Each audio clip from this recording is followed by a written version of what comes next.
Hello बच्चों, let's read the question. The question says which of the following plant material is an efficient water imbibement. जो given हमें plant materials है, हमें उनमें से बताना है कौन सा material जो सबसे ज्यादा efficient water imbibement है. So now let's start the question. सबसे पहले हम question को solve करने का key concept देखेंगे. Key concept. तो क्वेश्चन को सॉल्व करने का हमारा की कॉन्सेप्ट क्या है कि हमें वाटर इम्बाइबेंट के बारे में पहले पता होना चाहिए कि इस टर्म का एक्चुअली में मीनिंग क्या है. अगर हमें यही नहीं पता तो फिर हम क्वेश्चन को समझेंगे कैसे कि क्वेश्चन हमसे आंसर किस चीज का करना है.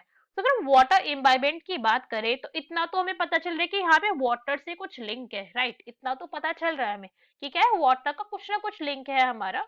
अगर हम इम्बाइबेंट की बात करें तो इम्बाइबेंट क्या होता है, कोई भी सब्सटेंस हम क्या कह सकते हैं, it is a property of a substance. किसी भी सब्सटेंस की एक प्रॉपर्टी होती है. अब ये प्रॉपर्टी किस टाइप की, यही हमें पता होना चाहिए. Of a substance in which it can absorb water. क्या हो सकता है, जो सब्सटेंस है वो वाटर अब्सॉर्ब कर सकता है. इट कैन अब्सॉर्ब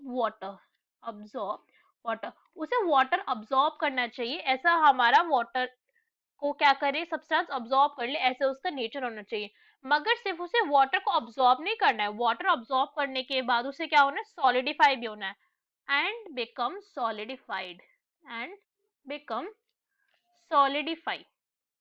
ऐसा कोई भी सब्सटेंस, ऐसा कोई भी मटेरियल जो वाटर को अब्सॉर्ब करने के बाद सॉलिडिफाई हो जाए, ऐसे मटेरियल को हम वाटर इम्बाइबेंट मटेरियल कहते हैं. क्या कर रहा है, वो वाटर को अब्सॉर्ब कर रहा है और अपने आप के अंदर फिर वो सॉलिडिफाई हो जा रहा है. सो अगर हम बात करें जो हमें गिवन ऑप्शन है, फर्स्ट हमें क्या गिवन है, लिग्निन. लिग्निन एक्चुअली में एक अल्कोहल बेस्ड मॉलिक्यूल है. ये केमिकली अगर हम इसके नेचर की बात करें, बट ये वाटर को अब्सॉर्ब करने के बाद ये कोई भी सॉलिडिफाइड नेचर नहीं बनाते, कोई भी सॉलिडिफाइड स्ट्रक्चर नहीं बनाता है. So this is incorrect. Next अगर हम बात करें पेक्टिन की, पेक्टिन क्या है, अपने आप में एक पॉलीसेक्राइड है. पॉलीसेक्राइड है ये नेचर के अंदर, ये वाटर के साथ रिएक्ट करता है. वाटर के साथ इसकी रिएक्शन फाउंड होती है, बिल्कुल फाउंड होती है, मगर रिएक्ट करने के बाद ये वाटर को अब्सॉर्ब नहीं कर रहा है. ना ये वाटर को अब्सॉर्ब कर रहा है और ना ही ये वाटर को अब्सॉर्ब करने के बाद सॉलिडिफाई हो रहा है. दोनों ही ये नेचर शो नहीं कर रहा है, नाइदर इट सॉलिडिफाई.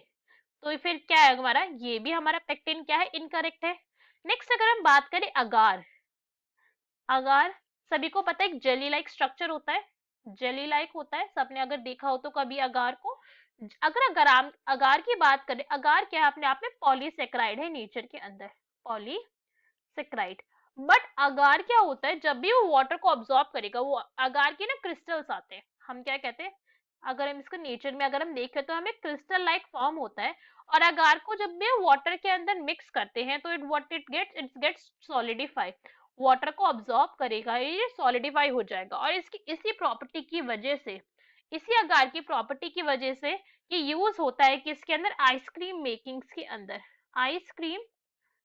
के अंदर ये यूज होता है. बिकॉज इसकी एक बहुत अच्छी प्रॉपर्टी है कि वाटर को अब्सॉर्ब करने के बाद ये सॉलिडिफाई हो जाता है, इसलिए बहुत वो सब्सटेंसेस में इसको यूज किया जाता है in industrial level. Ice cream, cakes making, इन सब में क्या है, इसका इंपॉर्टेंट रोल है इन सब इंडस्ट्रीज में, केक मेकिंग. अब अगर हम बात करें हमारे नेक्स्ट पॉइंट की, नेक्स्ट हमें क्या गिवन है, सेल्यूलोज अपने आप में एक पॉलीसेक्राइड है. This is also a polysaccharide. ये क्या करता है, ये वाटर अब्सॉर्ब करता है, ये बिल्कुल वाटर अब्सॉर्ब करता है, इसके पास ये प्रॉपर्टी है वाटर अब्सॉर्ब.